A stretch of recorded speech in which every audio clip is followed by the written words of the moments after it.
السلام علیکم، welcome to my channel Free Speak. دوستو، آج کی یہ میری کہانی کسی کی زندگی پہ گزری ہوئی ایک سچی اور سبق آموز کہانی ہے۔ کہانی سننے سے پہلے میری گزارش ہے کہ آپ میرے چینل کو سبسکرائب کر دیجئے اور ساتھ میں دیے گئے بیل آئیکن کو پریس کر کے آل نوٹیفیکیشن بٹن کو سلیکٹ کر دیں۔ میں کچن میں کھڑی اپنے دیور کے کہنے پر چائے بنا رہی تھی اور ساتھ ساتھ بڑبڑاتی جا رہی تھی کہ میری نند کچن میں داخل ہوئی اور کہنے لگی، اچھا ہوا تم چائے بنا رہی ہو، میں ابھی تمہیں یہی کہنے آ رہی تھی کہ ہم سب چائے کے انتظار میں بیٹھے ہیں۔ میں نے منہ بسوڑ کر کہا، ہاں میں چائے بنا رہی ہوں، اور دل ہی دل میں بڑبڑاتی ہوئی بولی، خود تو لاؤنج میں بیٹھ کر نئی دلہن کے ساتھ گپوں میں مصروف ہیں اور مجھے یہاں کاموں کے لیے چھوڑ رکھا ہے۔ اتنے میں میری بیٹی کے رونے کی آواز آئی۔ میں نے اس کے منہ میں فیڈر ٹھوسا اور پھر سے اپنے کام میں مصروف ہو گئی۔ آج میرے دیور کی شادی کو پورا مہینہ گزر گیا، لیکن مجال ہے اس کے بیگم کے ہاتھوں کی مہندی اتری ہو یا بھول سے بھی اس نے کسی کام کو ہاتھ لگایا ہو، بس اپنے کمرے میں رہ کر ہی آرڈر دیتی رہتی ہے اور مجھے اس کی تعمیل کے لیے کہا جاتا ہے۔ میں چائے لے کر لاؤنج میں داخل ہوئی تو نیا شادی شدہ جوڑا یعنی کہ میرا دیور نعمان اور اس کی نئی نویلی دلہن ہنی مون کی پلاننگ کر رہے تھے اور میری نند اور ساس ان کی ہاں میں ہاں ملا رہی تھی۔ یہ سن کر تو میرے تن بدن میں آگ لگ گئی، کیونکہ جب میری شادی ہوئی تھی تو میرے شوہر ارسلان کو اس لیے ہنی مون پر جانے کی اجازت نہ ملی کہ اس سے ان کا خاندانی وقار کم بڑھتا ہے، اور اب تو خود انہیں ہنی مون کی ٹکٹ بک کروا کر دی جا رہی ہے۔ چونکہ میری دیورانی امیر تھی، اپنے ساتھ 2 ٹرک بھر کر سامان کے لے کے آئی تھی، اور میں ٹھہری غریب گھرانے کی، جہیز لانا تو دور کی بات، میرے گھر والے براتیوں کی روٹیوں کا بھی انتظام نہیں کر سکے تھے۔ روح افزا ملا پانی پلوا کر بارات کو دلہن کے ساتھ رخصت کر دیا۔ خیر جلتی کرتی اپنے شوہر جو کہ مسقط میں رہتے تھے کال ملائی اور جلی کٹی سنا کر دل کا بوجھ ہلکا کر دیا کہ نیا کپل تو شمالی علاقے جات میں ہنی مون منانے جا رہا ہے، اور آپ سے اتنا نہ ہو سکا کہ مجھے اسلام آباد ہی لے جاتے، کم از کم دور سے ہی صحیح شمالی علاقہ جات کے سرسبز پہاڑ کا نظارہ کر لیتی، شاید اس سرد ہوا کی ٹھنڈک میرے دل کو ٹھنڈا کر دیتی۔ ایک ایک کر کے میں نے اپنے سارے زخموں کو کریدا، پھر غصے سے فون بند کر دیا اور اپنی بیٹی کو سلانے لگی۔ اتنے میں میری سانس کی آواز آئی، رمشا جو برتنوں کا ڈھیر پڑا ہے اسے کب دھوگی؟ پتہ ہے نا کہ گندے برتنوں کے پڑے رہنے سے گھر میں کتنی نحوست ہوتی ہے۔ میں پیر پٹکتی پھر سے جی حضوری میں مشغول ہو گئی۔ اسی اثنا میں وقت گزرتا گیا اور میری دیورانی ہنی مون منا کر واپس آ گئی، لیکن ابھی تک اس کے نخرے تھے کہ ختم ہونے کا نام ہی نہیں لے رہے تھے۔ میں نے اپنی شادی کے دوسرے دن ہی کھیر پکائی کی رسم کی تھی۔ مجھے چولہے کے آگے کھڑا کر دیا گیا تھا، لیکن یہاں تو وہ پانی بھی اپنے ہاتھ سے پینے کو راضی نہیں تھی، ساتھ ہی اس کا فرنگی لباس مجھے اور جلاتا تھا۔ میرے تو جالی والے دوپٹے پر بھی 100 باتیں سنائی جاتی تھی، لیکن اس کی پینٹ شرٹ پر بھی کوئی اعتراض نہیں تھا۔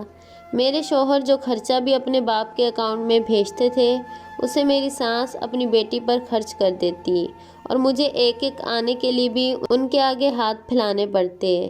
رات کو جب تھک ہار کر اپنے بستر پر لیٹی تو اپنے نصیب پر روتی رہی، پھر ارسلان کو فون کر کے اسے واپس آنے کی التجا کر دی۔ ارسلان واپس آئے، مجھے سرپرائز دیا، میری دعائیں رنگ لے آئی تھی۔ اب میں مطمئن تھی کہ ارسلان کی موجودگی میرے لیے باعث اطمینان ہوگی، کم سے کم وہ تو صحیح اور غلط اپنی ماں کو بتا سکتے ہیں اور میرے لیے سٹینڈ لے سکتے ہیں۔ لیکن جو کچھ ہوا وہ بالکل الٹا تھا۔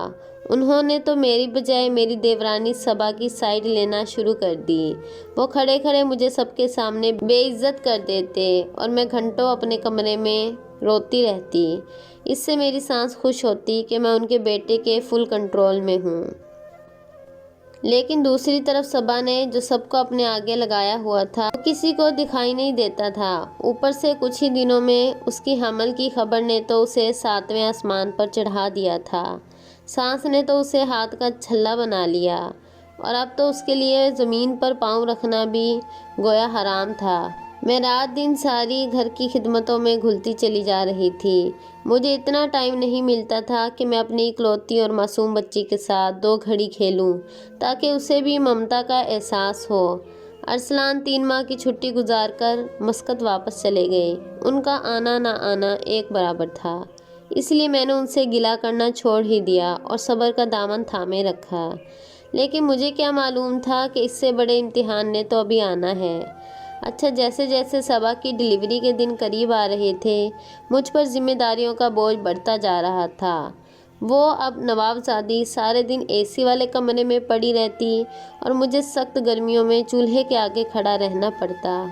ایک روز واش روم میں جاتے ہوئے صبا کا پاؤں پھسل گیا اور وہ پیٹ کے بل جا گری۔ میرا دیور نعمان اور ساس اسے ہاسپٹل لے کر گئے، لیکن تب تک بچہ مر چکا تھا۔ ڈاکٹر نے بمشکل صبا کو بچایا اور ساتھ ہی یہ خبر بھی سنا ڈالی کہ صبا کبھی ماں نہیں بن سکے گی۔ میری صبا سے لاکھ نفرت سہی، لیکن میں نے کبھی اس کے لیے یا اس کے بچے کے لیے بددعا نہیں کی تھی۔ مجھے اس کے ساتھ ہوئے حادثے پر بہت افسوس تھا۔ کافی دن تک افسوس کے لیے لوگ آتے رہے اور میں گھر کے کاموں میں دن سے رات کر دیتی۔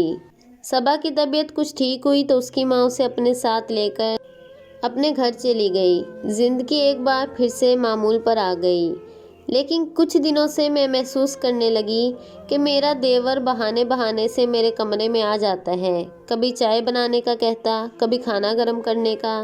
میں نے جب یہ سب محسوس کیا تو کوشش کرنے لگی کہ اس کے جاب سے واپس آنے تک میں کچن میں ہی رہوں تاکہ ایک ہی دفعہ کام نمٹا کر اپنے کمرے میں چلی جاؤں اور اپنی بچی کو ٹائم دے سکوں۔ میری سانس تو ہونے والے پوتے کے گزر جانے پر اس قدر افسردہ تھی کہ اپنے کمرے سے باہر ہی نہیں آتی تھی۔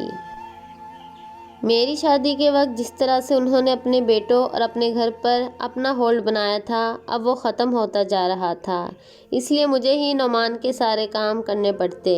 ایک روز میں اپنے دیور نعمان کا انتظار کرتے کرتے تھک گئی اور کچن میں نیند سے جھولنے لگی۔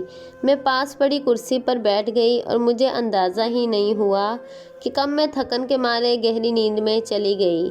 لیکن جیسے ہی مجھے محسوس ہوا کہ میرے کندھے پر کسی نے ہاتھ رکھا ہے تو میری آنکھ کھل گئی اور نعمان کو سامنے کھڑا مسکراتا دیکھ کر میں گھبرا کر کھڑی ہو گئی اور اس سے کہنے لگی، تمہارا کھانا گرم کر کے آتی ہوں، تم بیٹھو۔ لیکن اس نے نہ ہاں کہا نہ بلکہ مجھے پکڑ کر سیدھا اپنے کمرے میں لے گیا۔ میں اس کے ارادے بھانپ گئی اور اس سے ہاتھ چھڑواتی رہی اور چیختی رہی، لیکن اس کی گرفت بہت مضبوط تھی۔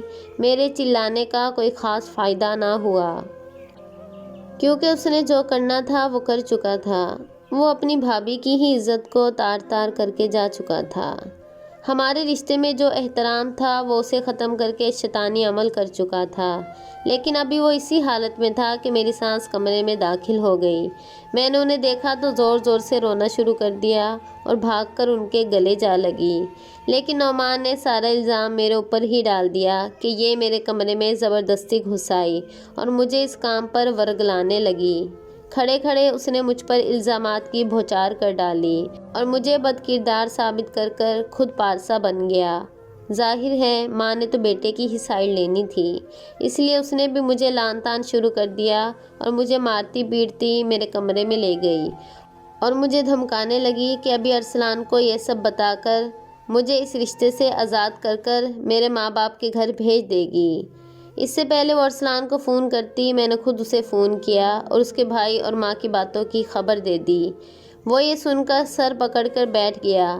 اگلے 2 دن تک میں اپنے کمرے سے باہر ہی نہ آئی۔ جب میرے بچی اور میں بھوک سے تڑپنے لگے تو باہر نکل کر آگے پیچھے نظر دوڑائی کہ کہیں میرا دیور نہ ہو۔ جب مجھے لگا کہ گھر میں کوئی نہیں تو میں بھاگ کر کچن میں گئی اور اپنی بچی کے لیے دودھ لیا اور اپنے لیے کچھ کھانے کے لیے نکال کر لائی۔ جب میں کمرے میں داخل ہوئی، میرا دیور میرے کمرے میں بیڈ پر ٹیک لگا کر بیٹھا تھا۔ میں گھبرا گئی اور اسے کمرے سے جانے کا کہا، لیکن وہ کہکے لگانے لگا اور میری طرف بڑھنے لگا اور ایک بار پھر مجھ سے زبردستی کرنے کی کوشش کرنے لگا۔ اتنے میں میرے کمرے کا دروازہ کھلا اور ارسلان کمرے میں داخل ہوئے۔ ارسلان اپنے بھائی کو میرے ساتھ زبردستی کرتا دیکھ کر زور سے چلائے۔ میں بھاگ کر ارسلان کے گلے جا لگی۔ انہوں نے مجھے سائڈ پر کیا اور اپنے بھائی کو گریبان سے پکڑ کر صحن میں لے آئے اور پیٹنا شروع کر دیا۔ یہ دیکھ کر میری ساس سسر بھی اٹھ کھڑے ہوئے، اور تب بھی میری ساس کا مجھ پر سارا الزام تھا۔ وہ اپنے بیٹے کو بچانا چاہتی تھی، لیکن نعمان کی میرے کمرے میں موجودگی سے صاف ظاہر تھا وہ خود میرے کمرے میں آیا ہے۔ نعمان پر خوب ہاتھ صاف کر کے ارسلان نے مجھے اور اپنی بیٹی کو لیا اور میری ماں کی طرف آ گئے۔ ارسلان نے میری امی ابو کو اس واقعے کے بارے میں کچھ نہیں بتایا اور یہ کہا کہ ہم مسقط جا رہے ہیں، سوچا آپ لوگوں سے ملتے جائیں۔ 2-4 دن وہاں رہنے کے بعد ارسلان ہم دونوں کو بھی لے کر مسقط شفٹ ہو گئے اور مجھ سے اپنے گھر والوں کے خاص طور پر نعمان کے کیے گئے سلوک کی معافی مانگتے رہے اور دوبارہ کبھی وہاں نہ جانے کا فیصلہ کر لیا۔ اس کے بعد ارسلان نے اپنے ماں باپ کے ساتھ رسمی سا تعلق رکھا، لیکن اپنا فرض سمجھتے ہوئے ایک معقول رقم اپنے ابا کے اکاؤنٹ میں بھیجتے رہے تاکہ وہ اپنے ذاتی اخراجات کے لیے کسی کے آگے ہاتھ نہ پھیلائیں۔ کچھ ہی سالوں بعد ان کی والدہ کا انتقال ہو گیا اور ارسلان ہمیں لے کر پاکستان آ گئے، لیکن ارسلان مجھے اپنے گھر نہ لے کر گیا، مجھے میری ماں کے گھر ہی چھوڑا اور خود اپنے گھر جا کر اپنی ماں کی تمام آخری رسومات ادا کی۔ لوگوں نے ان سے میرے بارے میں سوال کیا تو انہوں نے بتایا میں حاملہ ہوں، اس لیے نہ آ سکی۔ پھر میں نے ایک بیٹے کو یہیں پاکستان میں ہی جنم دیا اور چند ماہ اماں کے پاس گزارنے کے بعد ارسلان ہمیں دوبارہ مسقط لے گئے اور آج ہم اپنے بچوں کے ساتھ اچھی زندگی گزار رہے ہیں۔ میں اللہ کا شکر ادا کرتی ہوں کہ اس دن ارسلان وقت پر پہنچ گئے، ورنہ میری ساس نے تو میرا گھر برباد کرنے میں کوئی کسر نہ چھوڑی تھی۔ دوستو، امید ہے آپ کو آج کی ہماری کہانی پسند آئی ہوگی۔ آپ بھی اپنی قیمتی رائے کا اظہار کمنٹ سیکشن میں ضرور دیجیے گا۔